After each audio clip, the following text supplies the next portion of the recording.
Hello, everyone. We're just going to get started at 12, so a minute from now.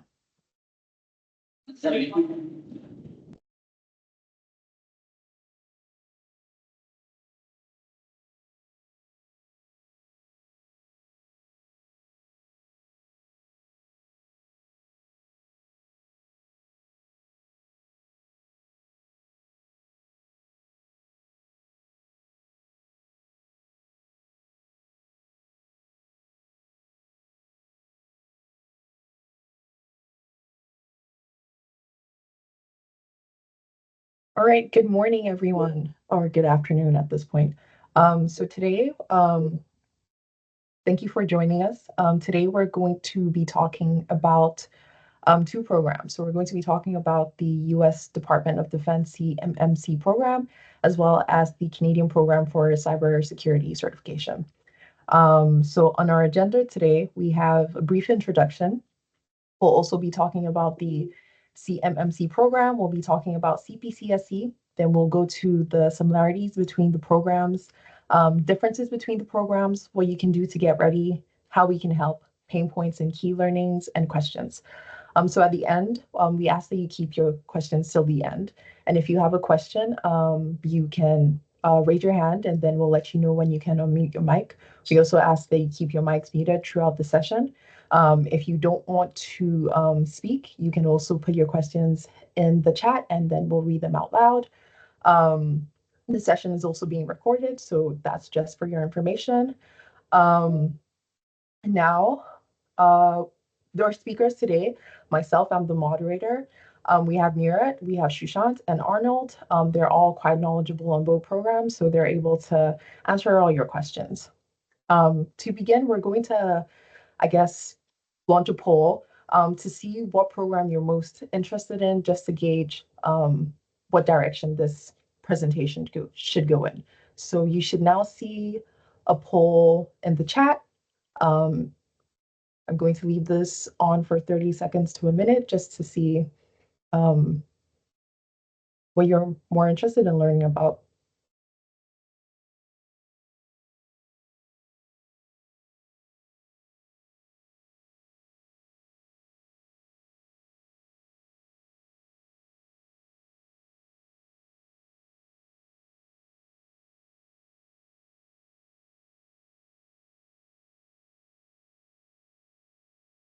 Oh, okay.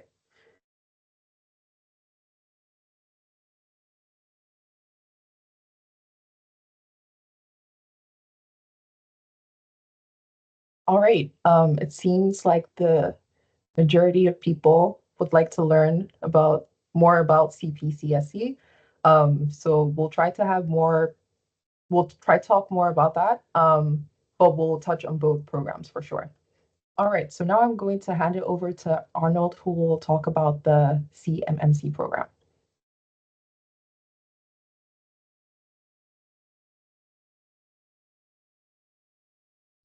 Morning, everybody. I looked at the list of people who are attending, and I see a number of you, a good number of you that I know and I've met before. So if I don't say hi to every one of you, please accept this acknowledgement that I know you're there. So my name's Arnold Villeneuve. I've been following the CMMC program since 2019. I was part of the second cohort to actually be certified as a CPCSC. My CMMC program number or user number is actually 138. We're up in the thousands now. So the program is becoming quite popular. The CMMC program, although it was only released in 2019, has a long history. I mean, it goes back to the federal acquisition regulations, the defense federal acquisition regulations, and the fact that they were not super enforceable. So companies were already being told what security posture they had to be maintained. They were self-attesting to that. And then when the U.S. Office of Acquisition and Sustainability did audits, they found that over 50% of the companies were not living up to the security standards that the government had requested that they live up to, and that they themselves had self-attested. And So the program was actually started not by the US DoD, but by the US Office of Acquisition and Sustainability. The Department of Defense implemented it with the use of an organization at the time called CMMCAB.org. That's now referred to as, and their website is called cyberab.org. The program is basically designed to help ensure that the defense industrial base companies maintain a minimum standard of security posture, depending on what type of information they're working with. So there's contract related information, which the US refers to as FCI, federal contract information, and then there's controlled unclassified information, which they refer to as CUI. Canada now has a similar concept called controlled information, and it incorporates protected A, protected B, and protected C. And this applies to all the DoD suppliers worldwide, which there's between 250 to 300,000 companies that actually supply services and products to the U.S. Defense Department. The U.S. Defense Department is one of the largest purchasers in the world with a budget of about $900 billion. And that includes about 70% of the Canadian companies that the Canadian defense industrial base companies actually supply the US DoD as well. So this very much applies to Canadian defense industrial base companies or any company internationally. Over to you, Sushant.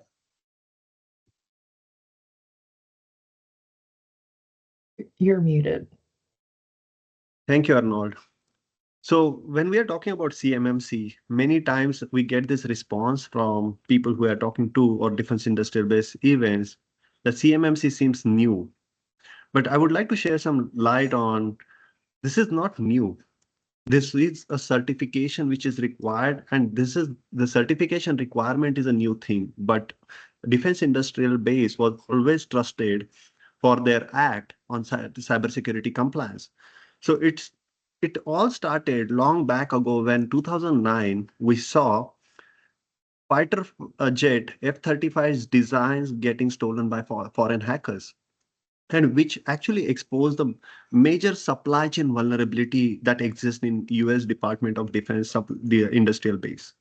And in order to take some action against it, in US came up with an executive order that's like a mandatory requirement to protect, control unclassified information. And after that executive order, it took around 7 years to 8 years span to formally have that language under DFARS, the Defense Federal Acquisition Regulations, which state that we need to protect FCI in certain ways and CUI in other several different ways. Fast forward 2021, we saw that CMMC program was evolving. The CMMC 1.0 was pretty complicated and not really approachable by defense industrial base because there were around 5 levels, and the more levels, it gets confusing. So now CMMC level 2.0 came up with 3 levels, level 1, 2, and 3, and they released the CMMC 2.0 in 2021. Between 2023 to 2025, we see many things happening around NATO alliances, where Canada is also coming in and coming up with the new program, which is supposed to be reciprocal with CMMC, that's called a CPCSC. And in 2024, we saw that this rulemaking got finalized, and we will now, US Department of Defense is coming up with a language that they will be including in the contracts, and that contract can never be achieved by a person who is not compliant with CMMC. So in order to give you a better idea about this, previously defense industrial base was trusted, but not verified. And due to cybersecurity's new phenomenon, cybersecurity's nature of business, the trust but verify methodology is being implemented in defense industrial base, which brings us to the topic of CMMC. CMMC will be implemented in 3 phases. 2026 will be the first phase, 2027 will be the second phase, and 2028, where DoD is expecting that all defense industrial base will be implemented with CMMC, and it will be a formal program after that. Moving on to next slide. There are three levels, as I mentioned earlier in the previous slide, and you see this acronyms are being highlighted. Every defense organizer or defense agency will call these data differently. Sometimes we will call it controlled information. Sometimes we will call it controlled unclassified information. Sometimes we will call it FCI. Now, let me just try. You see no slide. Okay. Oh, so FCI stands for Federal Contract Information, and CUI stands for Control Unclassified Information. FCI talks about all the data you have, which mostly mentions about your pricing information, your details about your contract, the contract clauses, everything. That is considered as FCI. And when you go beyond that level, and if you talk about level 1, most of the defense industrial base will fall under, like not most, every defense industrial base company will fall under level 1 if they are currently dealing and having some coordination ongoing with defense agencies. So talking about level 2 here now, level 2 consists of little bit of better approach towards this cybersecurity. We will be having a requirement of having a cybersecurity program in place to comply with level 2. And when we talk cybersecurity program, it gets complicated. There comes a continuous monitoring, vulnerability management, encryption, everything comes in. And if you are at a stage where your CUI, that's control unclassified information, let's call it a sensitive data for now, that sensitive data classifies for national security threat, then you will have to go for level 2 third-party assessment, because there is an ecosystem which relies on third-party assessors. So third-party assessment will be done every 3 years, and level 2 self-assessment is only possible for quite a few of defense industrial base. Talking about level 3, there we are not going to only focus on NIST 800-171, but NIST 800-172 will also kick in. There will be around 24 controls from that standard, which will have to be implemented. Our best guess at the moment is not more than 2% defense contractors will fall under level 3. Moving on to next slide.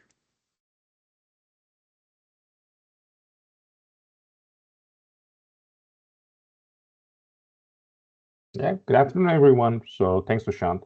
So my name is Murat Sesen. I've been at the CMMC CPCSC world for a while. So I'm certified as a registered practitioner, as well as I'm a CMMC certified professional. If you're having any issues with the slides, I'll say either use a Teams client or use a different device. Teams is not awesome like Zoom is, but that's the current technology we have. It looks like some folks are having an issue. I will suggest use a different device to attend the session so you can actually see the slides.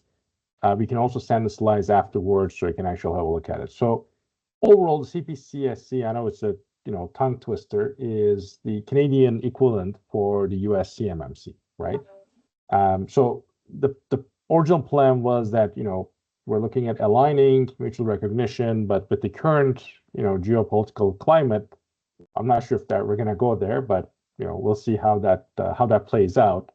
The main purpose is that DND is trying to make sure that their contractors, their subcontractors, actually implement some basic cybersecurity practices to protect classified data. I think Arnold's going to go through differences, but it's the terminology, right? So in CMMC lingo, you're going to see FCI and CUI that Sushant mentioned. In CPCSC world, they're using the word classified data, right? Now CCCS or CSC has released the in the Canadian Industrial Security Standard ITSB 10.171. It's NIST 800-171 revision 3 with the Canadian content changes, right? They're also looking at delivering 172 again based on 172. Right. So now this is going to apply to DND suppliers, right? But overall, it's the Canadian equivalent of the CMMC program. Next slide, please, Deborah. So like the timeline and the levels, there's a lot of similarities, right? Well, if you look at the levels, one key thing that I want to mention here is the CPCSC is still like really, really early, right? Like what we are showing you here is, whatever the government of Canada has released on their website, there's actually a CPCSC dedicated area where they actually provide updates.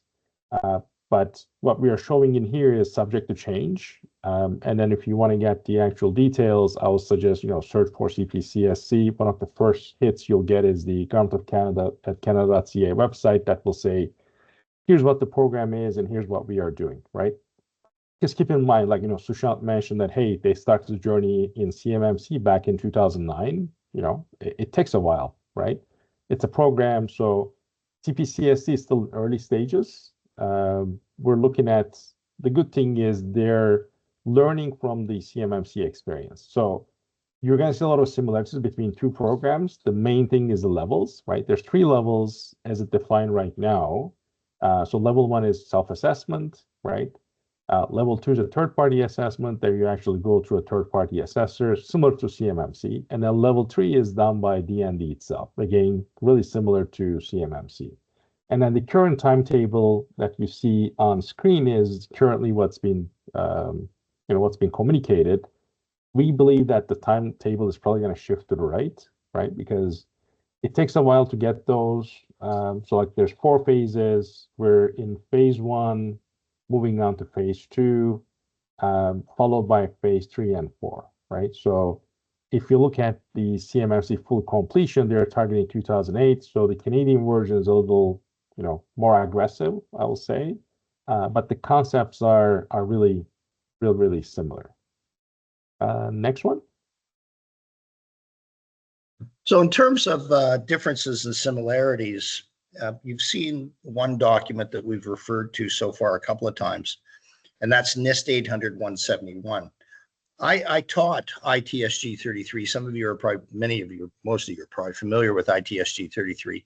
I taught ITSG 33 back in 2012 to 2014 at the Communications Security Establishment. And one of the things they did back then is ITSG 33 was based on NIST 853, which was for managing sensitive information on government-owned systems, not in the cloud, but on government-owned systems. And the NIST 800-171 is all about managing sensitive information on somebody else's computer, right, which is the cloud. And there's some, since then, there's been a lot of updating and there's been some cloud-oriented security controls added to the ITSG, the security framework. But this is all going to be superseded now by the CPCSC. So both programs, CMMC and CPCSC, are based on the same fundamental foundation, and that's NIST 800-171. We're currently at Rev 3, and there's 2 main documents that you have to pay attention to. There's the one that there's the NIST 800-171, and then there's 171A. 171 is the controls. 171A, as you can appreciate, is for assessments, is how to assess the controls. Those are the 2 key foundation documents. And CMMC, the level 1 assessment guide and the CMMC level 2 assessment guide actually combine NIST 800-171 and 171A together in one document. I actually prefer reading the CMMC level 1 and level 2 assessment guides because they put in further discussion and they put in some examples of what an assessor will be looking for. So both the organization seeking certification, the defense industrial base companies, and the assessor, the third-party independent assessor, both benefit from this, that level of combined documentation. So the CPCSC program is based on the same foundation document, the NIST 800-171 and the 171A. Now, the link I put up in the chat is the ITSP special publication 10.171. That's the Canadian version of NIST 800-171, which was produced by Communications Security Establishment and just released, I think, a month or 2 ago. It only deals with the security controls currently. Okay, they're working on, well, first off, they're working on getting it translated. I believe it's been translated now, because that's one of the additional tasks we have to do in Canada that the States doesn't. They don't translate NIST 800-171 into Spanish, for example.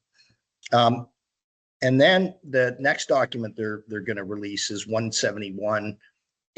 So it'll be ITSP 10.171A, which will be how to assess the security controls.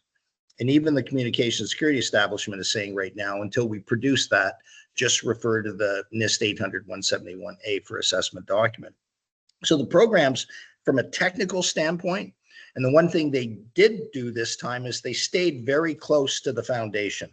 They didn't deviate like they did with ITSG 33. ITSG 33, the Canadian version, is quite different than NIST 853 by quite a bit.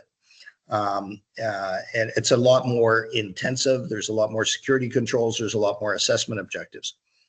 Unlike that, the ITSP 10.171 is almost identical to the NIST 800-171. So the controls, technically, from a technical perspective, both programs are extremely similar. Where it differs is from a legal, regulation, and policy perspective, because CMMC as a program refers to the US laws, US regulations, and US policies. CPCSC refers to the equivalent Canadian laws, regulations, and policies. So that's where the two programs differ the most, right? Canadian jurisdiction versus US jurisdiction. But from a security control technical perspective, they're both based on the same foundational NIST 800-171, 171A. And then when you get into level 3, the 172 and the 172A, right? And eventually the CMMC program will upgrade itself to NIST 800-171 Rev 3. So the controls will be literally identical. Right now, there's a bit of a delta between the two because Canada is using Rev 3, which a lot of people in the US applauded us for going right to Rev 3 and not starting out with Rev 2. And the CMMC program is currently using Rev 2 and is in the process of upgrading to Rev 3. But that's a real difference: laws, regulations, and policies. And if you think about why, if you ask the question, why were these programs created? It was because the US Defense Department didn't have a big enough hammer to hit the defense industrial base contractors with when they didn't follow the rules established in the CMMC guide, which is you have to maintain your security posture throughout the life of the contract. Next slide, please. So purpose, both programs are designed to ensure contracts meet a certain minimum standard. The 15 security controls in Rev 3, 17 security controls in Rev 2. But that's with level 1. You've got to meet these 15 to 17 security controls at a minimum. Every organization should be doing that right now. I've been telling organizations this for 3 years now. This is coming. This is not going away. A lot of companies in the States thought this program was going to fade away.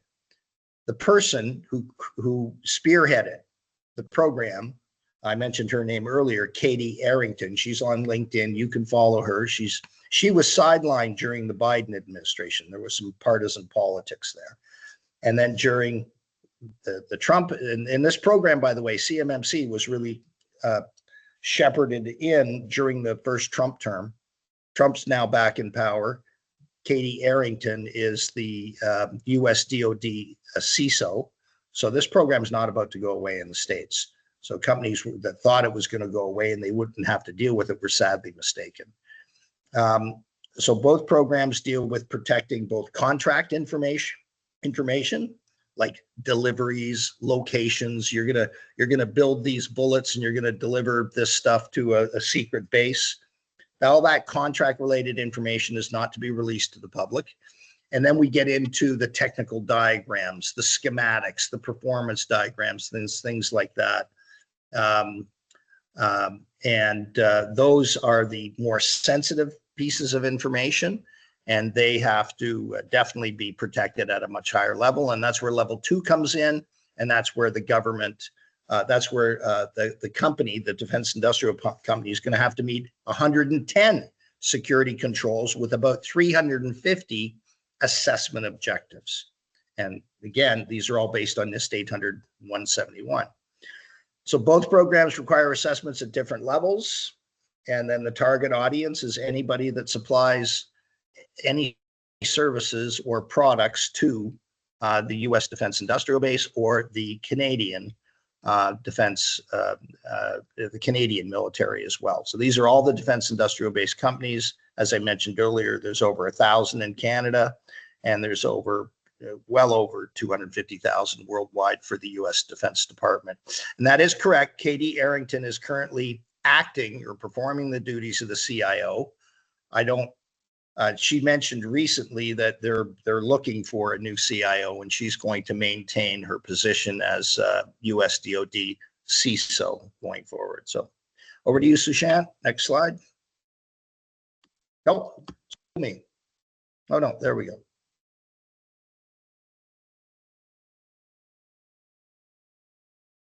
All right, thank you, Arnold. So the purpose of this webinar, what do we need to get ready with this CMMC or CPCSC, depending on which compliance is required for your organization? So let us say, start with foundation. What is the foundation we are talking about over here? So NIST 800-171 is a foundation document. Now, in order to understand this document well, what we need to do is let us first go over the pointers which makes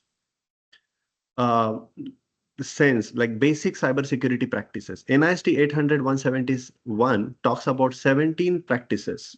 Now, these 17 practices are easy to implement, even if you have less technology folks on your team. These 17 practices actually creates a baseline for your cybersecurity. It can have policy, it will have some kind of basic starting points. You can also consider creating a regular self-assessment as one of your ongoing compliance effort. You might need to also focus on understanding how FCI and CUI are being currently stored in your organization. Try to identify devices which are currently storing data, which are currently processing data, and also focus on understanding how your network is organized. This is actionable step for level 1. For level 2, the complexity goes a little bit high. So for level 2, we need to go for a full implementation of 110 controls from NIST 800-171. And this has to demonstrate, this also has to demonstrate the compliance with around 320 assessment objective. That's where it gets complicated, because the assessor, when they come in, they look at your implementation and they want to assess, I would use word audit over here, audit your implementation for adequacy and sufficiency. Most of the times we will see this second level 2 will be assessed or audited by third party. If you are talking about CMMC, that this is true. If we are talking about CPCSC, we are yet to hear more from the program. We yet to see what is going to happen with the program, how the assessment will be done. We are expecting that there will be a reciprocity, but the reciprocity will only come in when we are going to use these certifications from one another as a proof that the implementation has been done. But till now, we will consider these two programs calling the same topic, like, same sensitive data will be called up by CUI or sometimes control information. So that confusion will still exist for some duration. In order to go for level 2, it is advised that you can get yourself to baseline and try contacting certified professionals who can help you take your journey ahead and go for a full implementation of 110 controls. If you have qualified professionals in your organization, it makes a lot of sense to do it internally. And after the full implementation of this 800-171, 110 controls, it is expected that you have system security plan and plan of action and milestones in place, which actually talks about the gaps you have in your infrastructure and how you can start fulfilling those gaps with the plan of action and milestones. After you're done with the implementation, I would suggest get in touch with certified third-party assessors, not C3POA, but the individuals who can help you see and look at your infrastructure for your foolproofness. For level 3, we need to follow the document called NIST 800-172, and in that there are around 24 controls which come in. All these controls are put out there in order to protect organization from advanced persistent threat. These organizations are best case scenario, as I mentioned earlier, 2% of the organization in defense industrial base will be eligible for level 3, will be mandated for level 3, and they will process. For level 3, I think CMMC, we have good information with us, but CPCSC, we are yet figuring it out as the program evolves. The key takeaway is NIST 800-171 and 17 controls if you are going for level 1 and 110 controls if you are going for level 2. That's your starting point. And depending on your technical capabilities, you can get started with your current infrastructure. Moving on to the next slide. Yeah, thanks, Sushant. So, like, as Sushant mentioned, like there's 3 levels. Another key message is that like they depend on each other, right? Like you can't jump to level 3, so you sort of gotta go from level 1, 2, and 3, right? So how can we help, right? Like one of the things that we booked the session is to show, okay, here is where we can help you guys. The key thing is how do you implement this, 1, 2, 3, the levels, right? Like what are the controls? What do you do? Especially it's a changing world. So you want to sort of bring some seasoned professionals that can actually provide you, quality advice, right? We can also help you guys with assistant developing cybersecurity management plans. So CPCSC is still going through the process, but they'll probably follow the CMMC model of, utilizing third-party assessment companies, right? To play the role of third-party assessor. So we can help the company to get ready for the certification, as well as getting ready for any external assessments.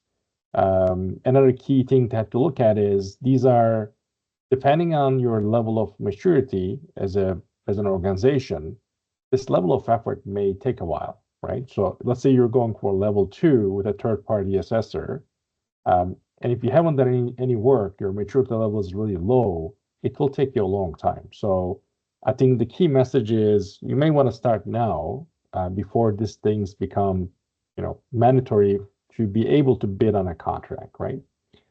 Next slide, please. Yeah, so what have we learned? Like, both myself, Sushant, and Arnold has gone through the journey. There's a lot of lingo that you need to understand, right? Especially with CMMC, there's more I find, but CPCSC is still early in its stages, right? So you need to be able to understand the complexity of the requirements for each level, and then what do they mean? And then things also change, right? Like, the way you do MFA today is definitely different than how we do it in 2 years ago, right? Same thing with edge capture. So things change quite a lot, right? And then, how do you identify the actual gaps in your environment, right? Like, what does it mean? What do you do? And it's definitely not an easy thing to handle, right? And then how do you actually do continuous compliance, right? Because you may actually get certified once. It's not a done deal. Like for level 2, if we follow CMMC, it's every 3 years, right? And then you may want to, there's also reporting annually on that same thing, right? And then the key thing that cybersecurity employs a lot of people is it's not you've done it and it's done. You need to continuously improve, right? The bad guys are improving crazy, and the defenders on ours, like on our side, we have to keep defending, right? We have to keep ourselves up to date, and also finding the right resource, right? Like resources to do stuff, right? because some of the stuff could be difficult to navigate, right? Like if you look at when I first started it, like just learning the acronyms was a tough thing, right? You know, if you look at the CMMC, like CUI, FCI, and after a while, it sort of sinks in, but it takes you a while to figure out what do they all mean. I think that's our last slide, right, Deborah? Yes. So now we're going to take questions. If you have a question, you can raise your hand or you can type it in chat, whatever you're more comfortable with.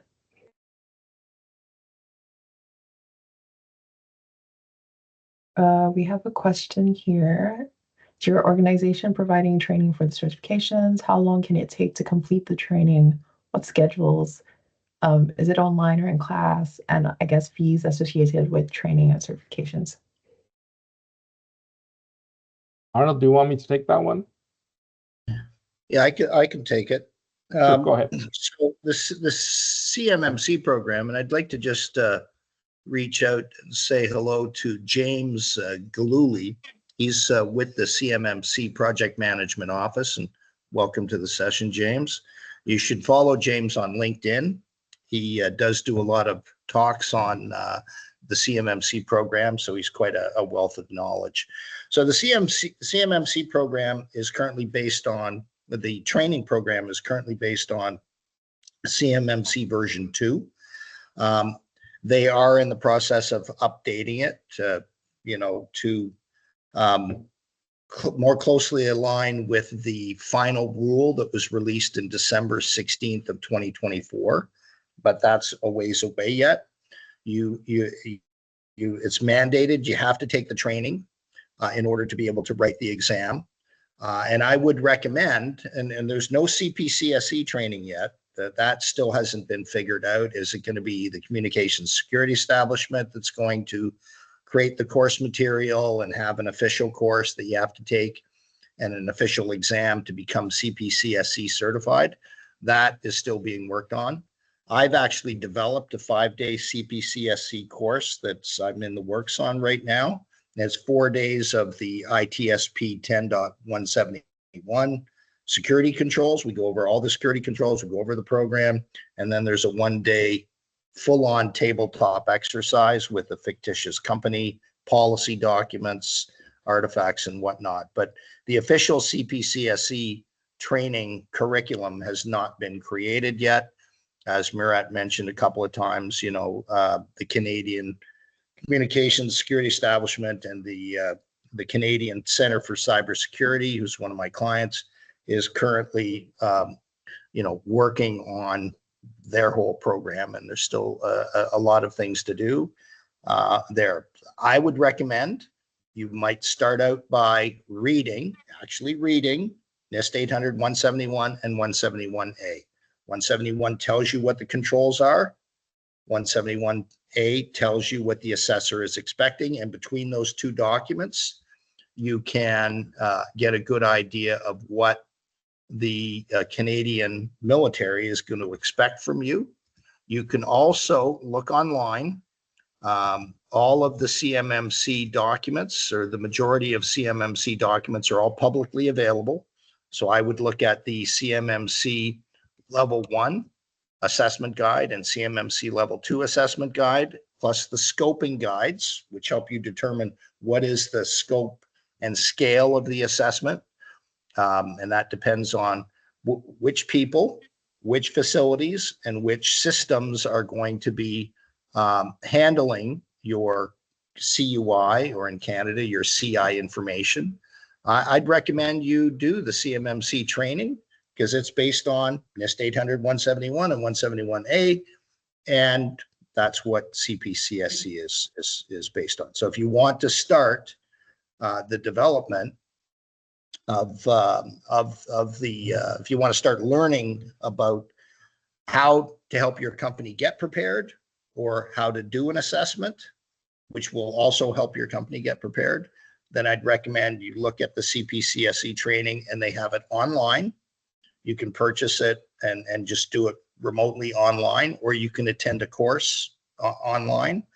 Either way, you have to actually attend the training, whether you do it self-paced or whether you do it with an instructor-led is up to you. And then once you've completed the course, you're eligible to take the exam after that. And the exams are pretty hard. They're 4 hours, 170 questions. So you really do have to, put in the time to study. Go ahead. Back to you, Murat. So we have a second question. Sorry, Murat. Go ahead. We have a second question. How do those certifications on CMMC and CPCSC align with CISSP and other similar high-profile designations?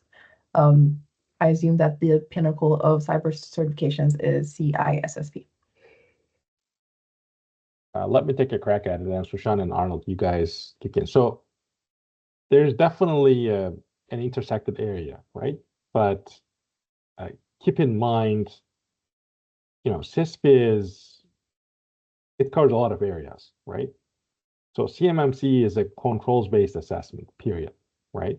So CISSP covers more stuff. It's not going to go into that level of detail that you go with controls-based assessment, right? So I will say it helps, but if you're a CISSP and then you're like, hey, I'm gonna ace CMMC or CPCSC, that ain't gonna happen, right? So you will have some knowledge. It definitely helps having a CISSP, and like one of the requirements for you to become a CCA or CCP is you must have a third-party certification, either CISM, CISA, CISSP, CCCSP type of thing, but it's definitely a specific body of knowledge, right? Arnold, Sushant, anything you guys want to add on that? Go ahead, Sushant. Thank you, Arnold. So CISSP CISSP actually gets you in the position where you can think about cybersecurity program from the holistic lens. So we are talking about two different things. The cybersecurity program, which is mandated by law, and the cybersecurity knowledge here. So when we are navigating this journey and trying to comply with the mandated requirements by CMMC or CPCSC, you need to have a certain knowledge and experience from cybersecurity domain to help the client or organization you are working with. That's what I see from this CISSP coming in as a benefit. Yeah, and I agree with Sushant. CISSP is really much more broad. It's security that applies to all of the areas, whereas CMMC and CPCSC are very focused on the NIST 800-171 security controls and how to implement them and how to assess them. So it's very, very targeted towards ensuring that the defense industrial base company does institutionalize, if you will, the level of security that the US DoD and the Canadian military are expecting of the companies that handle sensitive contract information, so it doesn't get into the hands of the enemy. And then, we spent on the F-35 program, for example, we spent hundreds and hundreds and hundreds of billions of dollars amongst all of the countries that participated in the F-35 program. You know very well who stole the plans, and they created the J-31 at a fraction of a cost. They didn't have to do all the research we had to do. They didn't have to do all the investments we had to do, and they've ended up with a carbon copy of the airplane. Recently, in the last 6 months, that same country released photographs of their drones that are going to fly with the J-31. The F-35 has the same program.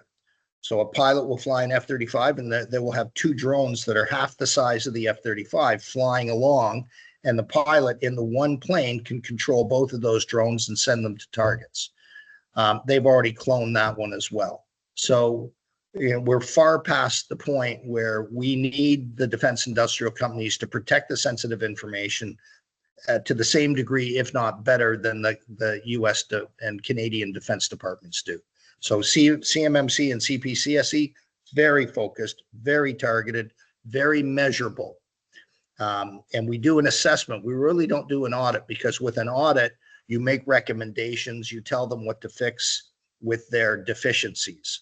An assessor does not make recommendations to the company. We come in, we assess their security posture at this moment in time, and they either meet the security requirement or they don't meet it. And then we leave. That's it. We don't tell them how to fix it. So if you're a defense industrial base company now, it really behooves you to get your people or to hire resources, to engage resources, which you can do through us, in order to put the security controls in place such that you can meet the assessment objectives. These assessments are going to be expensive. A level 2 assessment will probably easily run $50,000 to $150,000. They're not going to be cheap. And you don't want to waste your time. When you go up to bat, you want to strike and you want to hit that ball out of the park the first time. So being prepared sooner is better than waiting. Yeah, just wanted to add what Arnold is saying. Like, CPCSC is still early. Like, we don't have the level of detail that we have in CMMC, but in CMMC, let's say you're doing a level 2 assessment, each control will have a 1, 3, or 5 points, right? So if you're hitting a control that's 5 points, let's take the example of you must use MFA Pro privileged access. If you don't have that, you fail the assessment, and then you need to start over, right? So to Arnold's point, if you're not ready, you have to start the cycle again, right? And then that takes you a long time to get there. I think the key message, and Sushant put something in the chat as well, is like, if you're doing any work with DND or DoD, you need to get ready now. You need to get your ducks lined up now, because that process takes a while, and the documentation itself to generate, right, takes a long time too, right? If you don't have that maturity level right now, and if you don't have internal staff to do it, you need outside help to sort of bring that knowledge in. Any other questions from anyone? I know people want to go for lunch.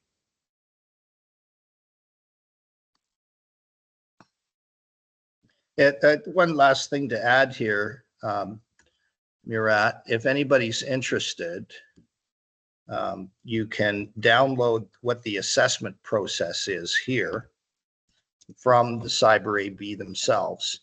And what the assessment process will tell you is the 4 phases that an assessment goes through. There's the initial engagement, there is the to seeing if the company's ready to be assessed, like if they don't have all their documents, if they don't have the people ready, there's no point starting the assessment.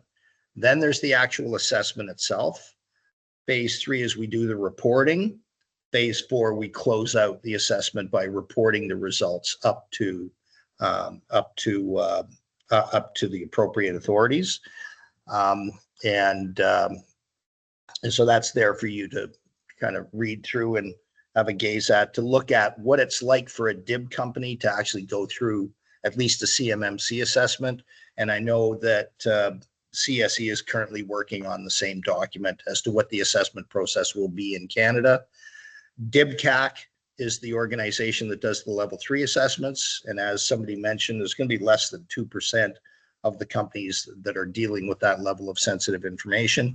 DIM Secure is the equivalent of DIBCAC in Canada. They will be doing the level 3 assessments here, but you'll have organizations like us and others that become a third-party independent assessor, and will be going out and actually assessing companies that have asked for an assessment. So if you have any other questions, please feel free to reach out to Murat, and we'll be happy to answer them. I can share everyone's emails and LinkedIn profiles as well as the slides. I will send out an email to everyone. That would be great, Deborah. Thank you. Thank you so much, Deborah. Thank you, everyone, for joining this call. Yeah, thanks for everybody's time this afternoon. Take care, everybody. Thank you. Take care. Take care. Take care.